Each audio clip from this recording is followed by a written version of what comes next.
The big moment is finally here. Ginger and her drones inside the planet's most magnificent hidden world. We went right up to the brink yesterday. Today, Ginger is going to take us inside. She's been trekking for days, and we are so excited.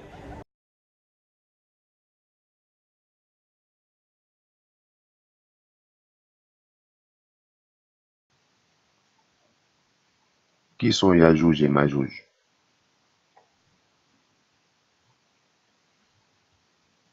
Qui sont Gog et Magog? En arabe, Yajouj et Majouj. Ce sont deux peuples qui furent emprisonnés par Dulkarnain. Quelles informations nous révèle le Coran concernant Dulkarnain? Coran sourate 18, versets 83 et 84. Et il t'interroge sur Dulkarnain. Dis, je vais vous en citer quelques faits mémorables. Vraiment, nous avons affermi sa puissance sur terre et nous lui avons donné libre voie à toutes choses. Sourate 18, la caverne, versets 93 et 99.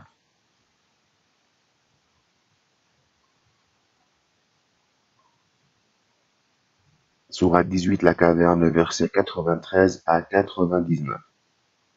Et quand il eut atteint un endroit situé entre les deux, Sad en français, barrière ou digue, il trouva derrière une peuplade qui ne comprenait presque aucun langage, et ils dirent: Ô Dulkarnain, Yajouj et Majouj commettent du désordre sur terre. Est-ce que nous pouvons t'accorder un tribut pour construire une Sad en français, barrière ou digue, entre eux et nous? Il dit: ce que mon Seigneur m'a conféré vaut mieux. Aidez-moi donc avec votre force et je construirai un radam, en français remblai, entre vous et eux. Apportez-moi des blocs de fer. Puis lorsqu'ils ont eu comblé l'espace entre les deux Sadafain, Sadafain est le pluriel de Sadafun. Il a plusieurs sens. Sadafun est une zone, un côté, où toute chose haute et énorme. Il dit: soufflez. Puis, lorsqu'il eut rendu une fournaise, il dit: apportez-moi du cuivre fondu, que je le déverse dessus. Ainsi, ils ne purent guère l'escalader, ni l'ébrécher non plus. Il dit: c'est une miséricorde de la part de mon Seigneur. Donc un peuple demande à Dulkarnain une aide pour la construction d'une digue de protection, en arabe Sad. Ce dernier leur ordonne d'apporter des blocs de fer et ainsi il put construire un remblai, en arabe radam, c'est-à-dire qu'il boucha un trou, une ouverture, avec un amas de blocs de fer entassés les uns sur les autres. Parce que c'est bel et bien la définition d'un remblai, que ce soit en français ou en arabe. Définition du mot remblai dans le dictionnaire. Un remblai est une masse de matière rapportée pour élever un terrain, combler un creux, combler les vides d'une exploitation minière. Un remblai n'est donc pas un simple barrage. Le remblai comble un creux. Il bouche une ouverture, une sortie. Poursuivons.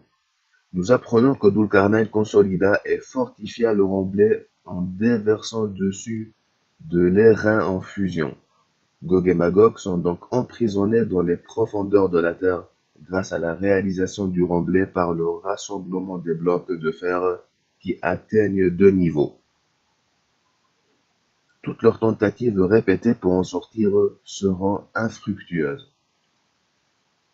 La traduction littérale du verset 97 est: ils n'ont pas pu en sortir, sortir et remonter à la surface, et ils ne pourront pas les brécher, et non pas ils ne purent guère l'escalader, ni les brécher non plus.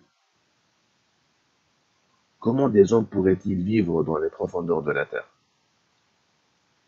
Sachez qu'au sein même de la galerie la plus vaste du monde, on pourrait édifier tout un quartier d'immeubles de 40 étages. Cette galerie découverte au Vietnam par un homme et non pas par un satellite, contient de la végétation et une rivière de plus de 8 kilomètres. Enfin, bref, tout un écosystème. L'immense grotte vietnamienne se nomme Hang Son Doong. Aujourd'hui, des agences de tourisme y organisent des campements de plusieurs jours.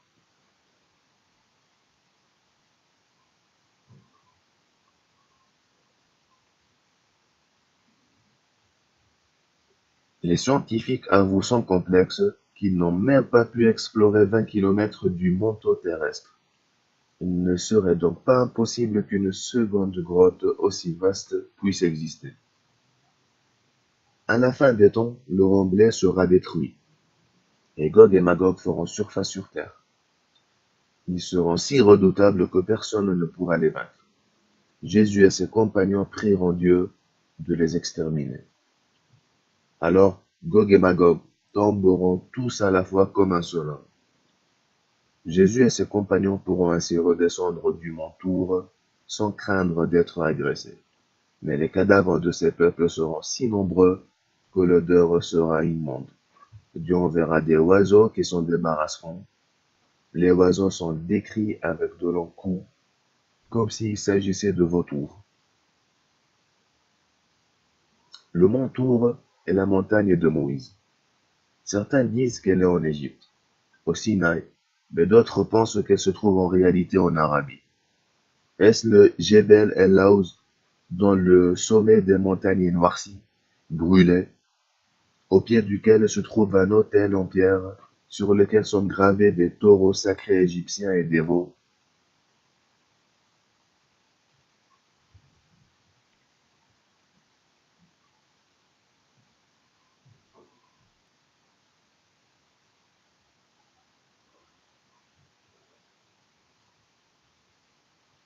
Le nom Sinaï ne fit son apparition sur la carte de la péninsule égyptienne qu'à partir du IVe siècle de l'ère chrétienne.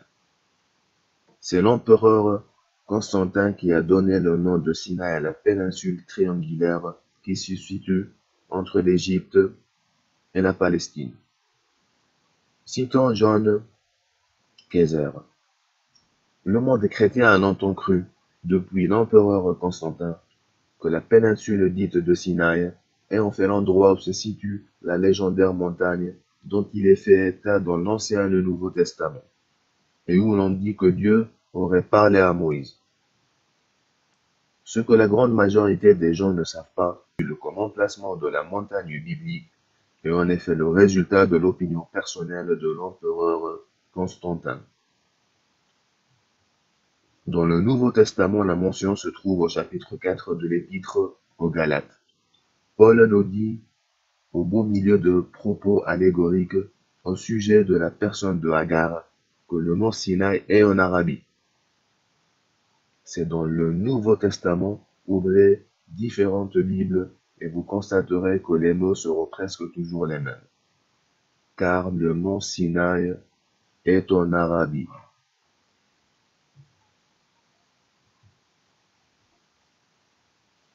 En réalité, peu importe où se trouve ce mont, puisque c'est Jésus qui guidera les croyants vers le mont Tour, et c'est donc lui qui en aura la connaissance.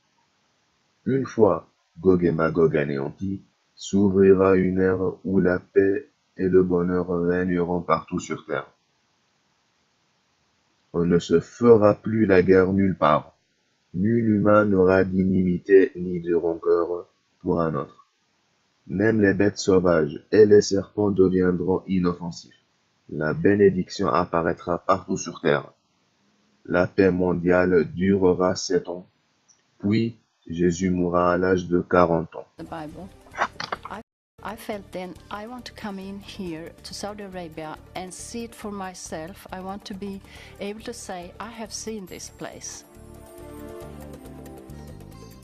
In 1996, Vivica Pontien entered Saudi Arabia on a work permit. During the following year, she made several trips to Jebel El Laouz. It was very difficult to find the mountain. I think I had been there for 7 months before I came to the mountain the first time. We went around looking for it in the desert. I did 5 long day trips at 5 different occasions, just looking and looking for this place. Throughout her search, Pan Tien encountered a strong local tradition that Moses had once lived in Arabia. It seems to be a tradition among the locals there that this mountain range is called Jebel Musa. They call it that, and many places have the name of Moses, like there are wells near there that they call Ajin Musa or Bir Musa, which means the well of Moses.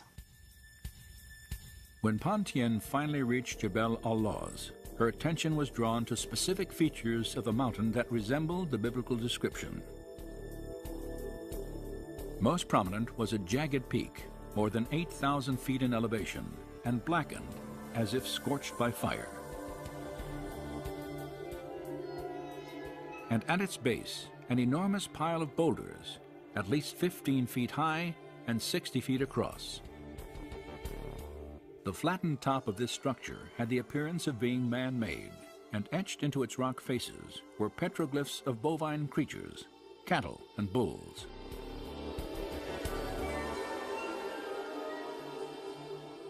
The distinctive horns in some of the inscriptions resemble those found on pictures of sacred Egyptian Apis bulls.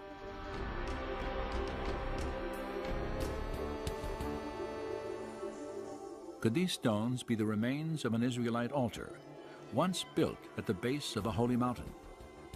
Conclusive investigation is not possible at this time, for Saudi law severely limits all foreign research.